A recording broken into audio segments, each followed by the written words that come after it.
ఆ రోజు కూడా చెప్పిన అధ్యక్ష, వాళ్ళు చేసిన నిర్వాహకం గురించి పదే పదే చెప్పడం మాకు కూడా ఇష్టం లేదు. ఎందుకంటే ఆయన నిర్వాహకం చేసి నిర్ణయం తీసుకున్న ఆయన ఏమో వస్తలేడు హౌస్కు. వీళ్ళని పట్టుకొని ఎన్నిసార్లు అనాలి అధ్యక్ష అని మాకే ఆశకు వస్తుంది. అసలు ఆలోచన చేయకుండా విద్యుత్ రంగంలో ఆ రోజున్న పరిస్థితిని దృష్టిలో పెట్టుకొని తెలంగాణ పునర్విభజన చట్టంలో 4000 మెగావాట్ల పవర్ ప్లాంట్ ఎన్టీపీసీ పెడతామని చెప్పి వాళ్ళ ఇన్వెస్ట్మెంట్తో పెడతామని చెప్పినా సరే, వాళ్ళు ఒప్పుకున్నా సరే, వాళ్ళు ముందుకు వచ్చినా సరే కనీసం సహకరించకుండా పెట్టకపోవడమే కాక హై రేట్ ఆఫ్ ఇంట్రెస్ట్ డబ్బులు తీసుకొచ్చి సింగరేణి గన్లకు 250 కిలోమీటర్ల దూరంలో యాదాద్రి మిర్యాలగూడ దగ్గర పవర్ ప్లాంట్ పెట్టిన అధ్యక్ష. ఆ కాస్ట్ నెంబర్స్ చెప్పాలంటే చాలా సమయం పడుతుంది. పోయినసారి కూడా చెప్పిన హౌస్లో వాళ్ళు అనుకున్న బడ్జెట్ ప్రకారం టెండర్లు కూడా పిలవకుండా బిహెచ్ఎల్కి ఇచ్చిండ్రు. భద్రాద్రి పవర్ ప్లాంట్ అయినా యాదాద్రి పవర్ ప్లాంట్ అయినా నాకు సబ్జెక్ట్ ఉన్నది కాబట్టి పోయినసారి నేను 2018లో శాసనసభ్యునిగా ఉండి చాలాసార్లు మాట్లాడిన అధ్యక్ష. కానీ ఆ రోజు దురదృష్టవశాత్తు ప్రజాస్వామ్యాన్ని కూని చేసే విధంగా ప్రతిపక్షం లేకుండా చేసిన వ్యక్తులు ఈరోజు మాకు నీతులు నేర్పిస్తున్నారు అక్కడ ఉండి. కాంగ్రెస్ అంటేనే కరెంటు, కరెంట్ అంటేనే కాంగ్రెస్ ఈ తెలంగాణలో, ఈ ఉమ్మడి ఆంధ్రప్రదేశ్లో. రైతుల గురించి కాంగ్రెస్ ఉచిత పథకాన్ని తీసుకొచ్చింది కాంగ్రెస్ పార్టీ. అటువంటి కాంగ్రెస్ పార్టీని ఈరోజు ప్రజలు ఆశీర్వదించి గౌరవ ముఖ్యమంత్రి గారు రేవంత్ రెడ్డి గారి నాయకత్వంలో, ఉప ముఖ్యమంత్రి గారు బట్టి విక్రమార్క నాయకత్వంలో వాళ్ళు చేసిన తప్పుల్ని సరిదిద్దడమే కాకుండా రాబోయే కాలాన్ని దృష్టిలో పెట్టుకొని ఎన్నో సంస్కరణలు తీసుకొస్తున్నాం. మామూలుగానైతే మిగులు బడ్జెట్ తోటి రాష్ట్రాన్ని అప్పచెప్తే బ్రహ్మాండంగా పనిచేయాల్సింది ఆలోచన చేయకుండా ఎన్నో తప్పు నిర్ణయాలు తీసుకొని రాష్ట్రాన్ని అప్పులపాలు చేసిండు. మీ మంచి పనులు చేస్తుంటే మా ప్రభుత్వం మరి వాళ్ళ ఫ్రస్ట్రేషన్ తోటి 15 నెలల నుంచి ముఖ్యమంత్రి గారు పదే మా మంత్రులు ఇటుపక్క నుంచి అధ్యక్ష మీరు చూస్తుండ్రు ఎంత మంచిగా సమాధానం ఓపికతోటి ఎంత మంచి సమాధానం చెప్తున్నారు. ప్రతి విషయంలో కూడా ఎక్కడ కూడా కాంగ్రెస్ పార్టీ ఏ విషయాన్ని దాచిపెట్టలే. ఫైనాన్స్ విషయంలో కానీ, కరెంటు విషయంలో కానీ, ఏ విషయంలోనూ వైట్ పేపర్ పెడుతున్నారు ముఖ్యమంత్రి గారు. ప్రజలకు తెలపాల్సిన బాధ్యత మా మీద ఉంది. కానీ ఈరోజు కూడా వాళ్ళు మాట్లాడిన పద్ధతి, మమ్మల్ని విమర్శించే పద్ధతి, అంటే అవసరం ఉన్నా లేకున్నా బైకాట్ చేసే పద్ధతి చూసినాగా ప్రజలు ఇచ్చిన తీర్పును కూడా గౌరవించకుండా మీరంటే ప్రతిపక్షం లేకుండా చేసి మేము ఆ పని చేస్తాలో మిమ్మల్ని వదిలిపెట్టిపోతారు వాళ్ళు. ఎందుకంటే మీ నాయకుడు లేడు. మీకు ప్రజా సమస్యను ప్రభుత్వం దృష్టికి తీసుకొద్దామంటే ఆయన రావట్లేదు. అది మీ తప్పు, మా తప్పు కాదు, అది ప్రజల తప్పు కాదు. బాగా అనిపిస్తుంది అధ్యక్ష. రేవంత్ రెడ్డి గారిని సరే కన్ఫామ్ అయితే మా ముఖ్యమంత్రి రేవంత్ రెడ్డి గారు మంచోరు కాబట్టి ఓకే 15 నెలల నుంచి ఓకే నాకు కన్ఫామ్ కాలేదు. మా గౌరవ ముఖ్యమంత్రి మంచోరు కాబట్టి మీరు 15 నెలల నుంచి ప్రశాంతంగా పండుకుంటారు. లేకపోతే నిన్నటిదాకా ఒక లెక్క, రేపటి నుంచి ఇంకో లెక్క ఉంటుంది. మీరు గుర్తుపెట్టుకోండి. మీరు చూడండి, మీరు అంటుండ్రు సరే మీరు అనండి అధ్యక్ష. ఏదేమైనా నేను రాజకీయాల దగ్గర పోరాడుకోలే. విద్యుత్ రంగంలో మా ఉప ముఖ్యమంత్రి బట్టి విక్రమార్క గారు వాళ్ళు పనిచేసే తీరు కానీ మీరు చేసిన పాపాలని కడగాలంటే ఎవరో దేవుడు వస్తే తొందరపడకండి. ఎందుకు అని నేను రాజకీయాల్లో పోను అధ్యక్ష. నేను డీటెయిల్గా అధ్యక్ష 2029 మళ్ళీ ఎందుకు తొందరపడ రాజగోపాల్ రెడ్డి గారు ఇగో మా ముఖ్యమంత్రి గారు అధ్యక్ష హోమ్ మినిస్టర్ అంటారు కదా అధ్యక్ష 2014 నుంచి 24 వరకు మీరు మీ ప్రభుత్వ హయాంలో మీరు ఏ విధంగా పోలీసుల్ని అధికారిని అడ్డం పెట్టుకొని అరాచకం సృష్టించి మున్గోలు ఉప ఎన్నికతో సహా ఏ విధంగా మీరు చేసిండ్రో మాకు తెలుసు. అదే మీ 15 నెలల కాలంలో మా ప్రభుత్వం ఎంత ప్రశాంతంగా మీరు ఎంత రెచ్చగొట్టినా సరే మీ ట్రాప్లో పడతలేం. ప్రశాంత వాతావరణాన్ని నెలకొల్పినాం. మీనాగా మీ అధికారాన్ని అడ్డం పెట్టుకొని పోలీసులు అడ్డం పెట్టుకొని మేము పని చేయట్లేదు, పని చేయం కూడా. ఇది కాంగ్రెస్ పార్టీ. ఈ కాంగ్రెస్ పార్టీ ఇది కుటుంబ పార్టీ కాదు, ఒక ప్రాంతీయ పార్టీ కాదు, ఒక జాతీయ పార్టీ. అధ్యక్ష, వీళ్ళు చెప్పిన సబ్జెక్టులకు నేను డిబేట్ కానీ కరెంటు గురించి మాట్లాడతా. అధ్యక్ష, ఈరోజు కాంగ్రెస్ పార్టీ అధికారంలోకి వచ్చిన తర్వాత ఎక్కడ కూడా వాళ్ళు అనుకున్నారు అసలు వీళ్ళు పరిపాలన చేతగాళ్ళు ఎట్లా అధికారంలోకి వస్తారు అనుకున్నారు. అయినా కానీ మేమే చాలా తెలివికల్లేనా, వీళ్ళకి ఎవరికి తెలివి లేదు, వీరు పరిపాలించలేరు అనుకున్నారు. ఒక్కరోజు కూడా వాళ్ళకంటే కరెంటు పోకుండా అత్యధికంగా గరిష్టంగా హైయెస్ట్ రికార్డు కూడా కరెంటు మా కాంగ్రెస్ పాలన అందించింది. అధ్యక్ష, ఉచితంగా పేదలకు ఇచ్చిన 200 యూనిట్లు కూడా కరెంటు కూడా గృహాలకు అందిస్తున్నాం. అధ్యక్ష, అంటే మీకు నిద్ర పట్టలేదా? జీర్ణించుకోలేకపోతుండ్రా? మేము చేయలేమా అనుకుంటున్నా? అధ్యక్ష, నేను చెప్తా అధ్యక్ష, విద్యుత్ సరఫరా స్థితి చెప్తా అధ్యక్ష. పల్లరాజేశ్వర రెడ్డి గారు ప్లీజ్ మీకు please please please please please Yadadri power plant విషయంలో కానీ మిగతా పవర్ ప్లాంట్ల విషయంలో కానీ రిన్యూవబుల్ ఎనర్జీ విషయంలో కానీ ఈ ప్రభుత్వం చిత్తశుద్ధితో పనిచేస్తుంది. రాబోయే 10 నుంచి 15 సంవత్సరాలకు సరిపోయే ప్రణాళికలు కూడా తయారు చేసినాం. మీరు ఆ విషయంలో ఏం బాధపడకండి, మీకంటే మంచిగా మేము చేస్తాం. రాష్ట్ర ప్రజలకు కరెంటు ఉచితంగా రైతులకు అందిస్తాం. మీరు అందించిన దానికంటే మెరుగైన విద్యుత్ అందిస్తాం. అధ్యక్ష, పేదలకు గృహాలకు అందించే బాధ్యత కూడా కాంగ్రెస్ పార్టీ మీద ఉంది. అధ్యక్ష, ఈ నెంబర్ చెప్పాలంటే చాలాసేపు పడుతుంది. అధ్యక్ష, వాళ్ళు చేసిన తప్పులు చెప్పాలంటే ఎప్పుడు తప్పులు చెప్పినా వాళ్ళు మీదికి వస్తున్నారు, లొల్లి అవుతుంది. మీకు కూడా కొంచెం అర్థం చేసుకోండి, ఎన్ని తప్పులు చేసిండ్రో మీకు అర్థం చేసుకోండి. ఏమని అంటే నిద్ర పడతలేదు మీకు ఎంతసేపు ఆ సైరన్స్ అప్పుడు బుగ్గకారు లేని అలవాటు అయిపోయిన ప్రాణం, ఆ సైరన్స్ అప్పుడు లేక పిచ్చి పిచ్చిగా మాట్లాడుతున్నారు అంతా.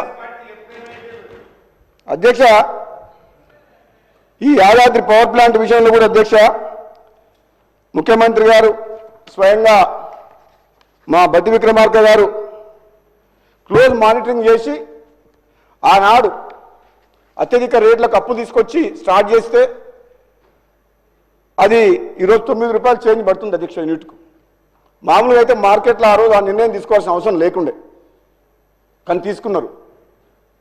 ఛత్తీస్గఢ్ పవర్ ప్లాంట్ వాళ్ళ దగ్గర పవర్ పర్చేస్ అగ్రిమెంట్ విషయంలో కూడా తప్పు నిర్ణయమే. భద్రాద్రి దాంట్లో కూడా సూపర్ క్రిటికల్ టెక్నాలజీ పెట్టి కూడా అది తప్పు నిర్ణయమే. ఎన్నిసార్లు అన్నా మాకు అదే బాధ అనిపిస్తుంది కాబట్టి మేము ఎక్కువ అనదలుచుకోలేదు. కానీ ఒక మాట చెప్తున్నాం అధ్యక్ష, ప్రజలు మాకు అధికారం ఇచ్చారు కాబట్టి కరెంట్ అనేది మీకు అధ్యక్ష ఇది మనం నిజ జీవితంలో ప్రతిరోజు అది లేని ఒక్క రోజు కూడా మన ఒక్క నిమిషం కూడా గడవదు. అధ్యక్ష, అటువంటి విద్యుత్ విషయంలో తప్పకుండా మేము ఒక బాధ్యతగా ముందుకు పోతున్నాం. అధ్యక్ష, ఎక్కువ సమయం తీసుకోవడం. అధ్యక్ష, అదేవిధంగా ఈ హోమ్ డిపార్ట్మెంట్ గురించి అధ్యక్ష, మరి ఇక్కడ అప్పుడు చేసిన పోలీసు అధికారులు వీళ్ళ బారిన పడి బలిపశువులై విదేశాలకు పారిపోయింది. మొత్తం అధికారాన్ని అడ్డం పెట్టుకొని పోలీసు యంత్రాంగాన్ని అడ్డం పెట్టుకొని అందరి ఫోన్లు ట్రాప్ చేసి ఆఖరికి మున్గోడు ఉప ఎన్నికలు గెలవాలంటే గత్యంతరలేని పరిస్థితిలో ఫోన్ ట్రాప్ చేసి వాళ్ళ పాపం ఈరోజు అధికారులందరూ వీళ్ళ అధికార దాహానికి బలైపోయారు. అధ్యక్ష, వీళ్ళు ఇప్పుడు మాట్లాడితే మేము ఏం చెప్పాలి అధ్యక్ష? వీళ్ళకు మాకు చెప్తుర్రు అధికార దుర్వినియోగం అంటే ఈ భారతదేశ చరిత్రలో అది బీఆర్ఎస్ పార్టీ 10 ఏళ్ల పాలన జరిగింది. అక్రమాలు, దుర్మార్గాలు, అవినీతి, దోపిడీ, అహంకారపూరితమైన పరిపాలన సాగిందంటే ఈ భారతదేశ చరిత్రలో అది బీఆర్ఎస్ పార్టీ 10 ఏళ్ల కాలం. ఇది నిజం, ఇది నిజం. మొత్తం ప్రజాస్వామ్యం కూని కాబట్టదంటే ఈ భారతదేశ చరిత్రలో ఇది బీఆర్ఎస్ పార్టీ. మేము మాట్లాడితే బాధ అనిపిస్తుంది అధ్యక్ష. వాళ్ళు ఒప్పుకోరు, ఒప్పుకున్నా ఒప్పుకోకున్నా ఆనాడు లా అండ్ ఆర్డర్ అధ్యక్ష, ఏ రాష్ట్రమైనా ఏ దేశమైనా డెవలప్ కావాలంటే, ఇన్వెస్ట్మెంట్స్ రావాలంటే, ఎంప్లాయ్మెంట్ క్రియేట్ కావాలంటే లా అండ్ ఆర్డర్ కరెక్ట్గా ఉండాలి. మీ దగ్గర మీ 10 ఏళ్ల నెంబర్ చెప్పమంటారా? 10 ఏళ్ల కాలంలో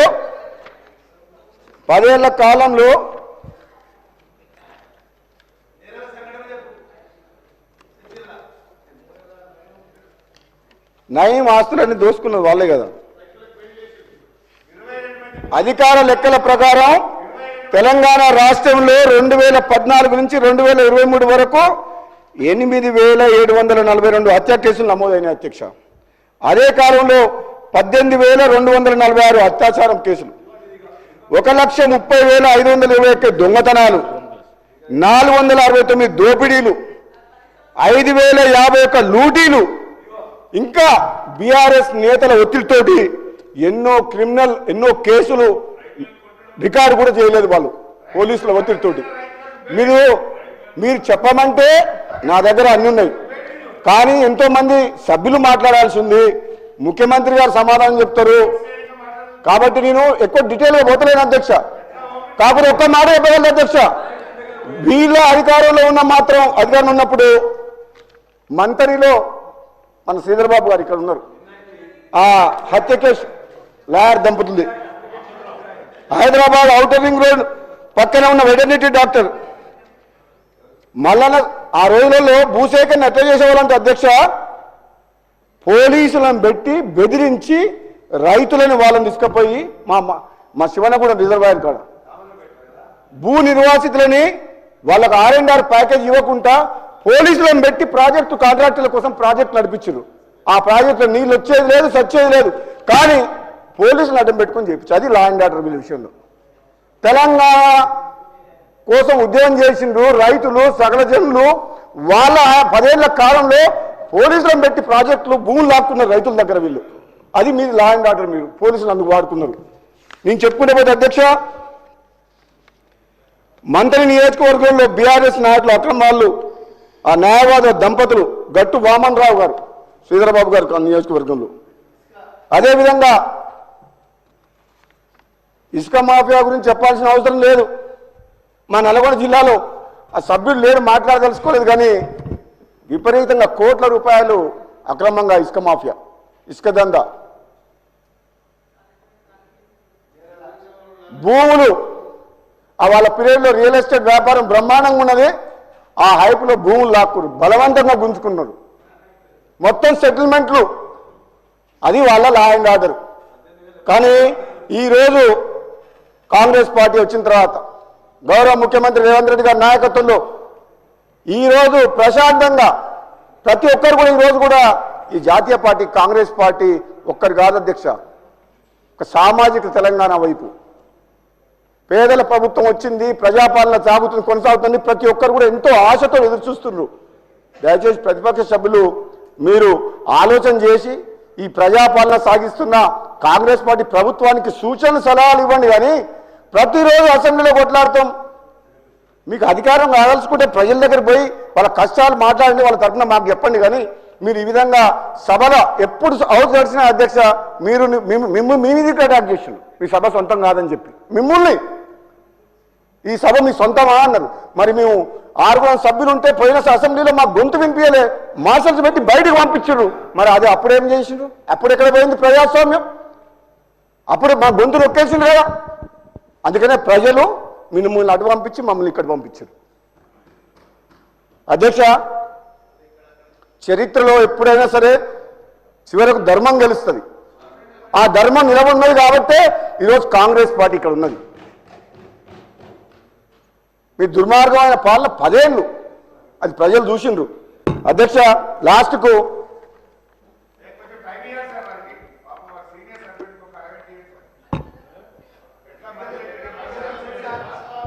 అధ్యక్ష మేము ఒక నిన్న ముఖ్యమంత్రి గారు, మేమందరం ఇప్పుడు కూడా ముఖ్యమంత్రి గారు ఈరోజు మేమందరం ఒకటే మాట్లాడుకో అధ్యక్ష, వీళ్ళ గురించి ఎంత తక్కువ మాట్లాడితే అంత మంచిది. బీఆర్ఎస్ పార్టీ గురించి వాళ్ళ గురించి ఎంత తక్కువ మాట్లాడితే అంత మంచిది. మనం ప్రజల పక్షాన ప్రజలకు ఇచ్చిన హామీ నెరవేర్చే విషయంలో ఒక్క నిమిషం వేస్ట్ చేయకుండా ఈ తెలంగాణ ప్రజల కోసం పనిచేద్దాం. వీళ్ళని మనం ప్రజలు చూసుకుంటారు, వీళ్ళ గురించి తక్కువ మాట్లాడదనే నిర్ణయానికి వచ్చినాం కాబట్టి నేను ఎక్కువ మాట్లాడదలుచుకోలేదు అధ్యక్ష ఈ ప్రతిపక్షం గురించి. ఎందుకంటే వీళ్ళు మాట్లాడే కొద్దీ మాకేదో ఉందని వీళ్ళు అనుకుంటారు. వీళ్ళు గుండుసున్నా అని ముఖ్యమంత్రి గారు చెప్పారు కదా మన పార్లమెంట్ ఎన్నికల్లో. కాబట్టి మీకు మళ్ళీ భవిష్యత్తు లేదు. 1000 జన్మలు ఎత్తినా ఆ బీఆర్ఎస్ పార్టీ తెలంగాణలో అధికారంలోకి రాదు. నేను చెప్తున్నా మీకు, మీరు అర్థం చేసుకోండి. ఎప్పుడైతే తెలంగాణను తెచ్చి బీఆర్ఎస్ని పెట్టిరో అప్పుడే కథం అయిపోయింది. ఇక మళ్ళీ మీరు అనవసరంగా ఏంటంటే సరే ఎమ్మెల్యేగా గెలిచిరు కాబట్టి రండి, హుందాగా ప్రవర్తించండి, ఏదైనా సలహాలు సూచనలు ఇవ్వండి. కానీ అనవసరంగా మీరు మమ్మల్ని రెచ్చగొడితే మా మాట ఏమిలేదు. మీరు కేసీఆర్ కుటుంబ సభ్యులు మాకంటే ఎక్కువ తెలియకలేదు. మేము ప్రజల పక్షాన మాట్లాడుతున్నాం అధ్యక్ష. ఇచ్చిన హామీలు నెరవేర్చే పనిలో మా ప్రభుత్వం పనిచేస్తుంది అధ్యక్ష. ఇక అన్నిటికంటే ముఖ్యం, అన్నిటికంటే ఇంపార్టెంట్ అధ్యక్ష, ఇల్లు అధ్యక్ష. ఈరోజు 10 ఏళ్ల పాటు తెలంగాణ వస్తే ఎంతోమంది నిరుపేదలు, రూపాయి ఆస్తి లేదు, రెక్కాడితే కానీ డొక్కాడదు, అటువంటి వాళ్ళు వీళ్ళ మాటలు నమ్మి 2 సార్లు అధికారంలోకి ఇచ్చారు. ఒకసారి కాదు, కొత్తగా వచ్చారు కదా అని 5 ఏళ్ళు 2సారి అధికారానికి ఎక్కువ సీట్లు ఇచ్చారు అధ్యక్ష. మాకు ఇల్లు రాకపోతుందా, ఈ ఎండకెండి వానకు దడుస్తున్నాం అని చెప్పేసి ఎంతోమంది నిరుపేద కుటుంబ సభ్యులు 2సారి 90 సీట్లు ఇచ్చిండ్రు. మళ్ళా నమ్ముకున్న పేదవాళ్లకు, ఇల్లు లేని పేదవాళ్లకు మళ్ళీ మొండి చేయి చూపించారు అధ్యక్ష వాళ్ళు. కానీ ఈసారి మాత్రం ఈ చెయ్యి, అన్నం పెట్టే చెయ్యి, ఈ కాంగ్రెస్ పార్టీ ఎవరి కోసమైతే అధికారంలోకి వచ్చిందో, ఎవరి కోసమైతే పనిచేస్తుందో తప్పకుండా ఈ నిరుపేద కుటుంబాలకు ఇల్లు కట్టిస్తాం అధ్యక్ష. ఈరోజు హౌసింగ్ మినిస్టర్ పొంగులేటి శ్రీనివాసరెడ్డి గారి నాయకత్వంలో, ముఖ్యమంత్రి గారి నాయకత్వంలో మేము ప్రణాళికలు చేపట్టినాం. తప్పకుండా గ్రామాల్లో ఎవరైతే అర్హులైన నిరుపేదలకు తప్పకుండా స్థలం ఉండి, మొదటి ఫేజ్లో స్థలం ఉండి ఇల్లు లేని వ్యక్తులకు మాత్రం ఈ సంవత్సరం, వచ్చే సంవత్సరం, రాబోయే రోజుల్లో తప్పకుండా ఇల్లు కట్టిస్తాం అధ్యక్ష. అందుకనే అధ్యక్ష మీ ద్వారా ఒకటే అడుగుతున్నా, మేము ఎక్కువ రాజకీయ ప్రసంగాలు చేయము అధ్యక్ష, గంటలు మాట్లాడదలుచుకోరు అధ్యక్ష. కాంగ్రెస్ పార్టీ ఇచ్చిన హామీలు తెలంగాణ ప్రజలకు మీ ద్వారా వీళ్ళు ఎంతో బదనాం చేస్తున్నారు అధ్యక్ష. 6 గ్యారెంటీల విషయంలో, ఇంకోటి విషయంలో, హామీలు నెరవేర్చే విషయంలో మీరు వెనకపోయినరు, విఫలమైందని ప్రజలలో విస్తృతమైన గోబెల్స్ ప్రచారం చేస్తారు. మీ ద్వారా తెలంగాణ సమాజానికి, ప్రజలకు చెప్తున్నాం అధ్యక్ష, వీళ్ళు చేసిన నిర్వాకం మామూలుది కాదు. మేము కాబట్టి, కాంగ్రెస్ పార్టీ కాబట్టి ఏ విధంగానైనా సరే ఈ తెలంగాణలో ఉన్న ఆర్థిక పరిస్థితిని గాడిలో పెట్టి ఇచ్చిన హామీలు నెరవేర్చాలి ఒక్కొక్కటిగా అని చెప్పి ఈ కాంగ్రెస్ పార్టీ ప్రభుత్వం, ముఖ్యమంత్రి రేవంత్ రెడ్డి గారి నాయకత్వంలో ముందు పోతున్నాం అధ్యక్ష. తప్పకుండా కాంగ్రెస్ పార్టీ తెలంగాణ ప్రజలకు ఇచ్చిన హామీలను నెరవేరుస్తుంది. ఈ పేదల కోసం వాళ్ళ కన్నీళ్లు దూర్చేందుకు నిజాయితీగా, నిర్విరామంగా కష్టపడతామని చెప్పి తెలియజేస్తూ సెలవు తీసుకుంటాను అధ్యక్ష. Thank you. శ్రీ కృష్ణమోహన్ రెడ్డి గారు.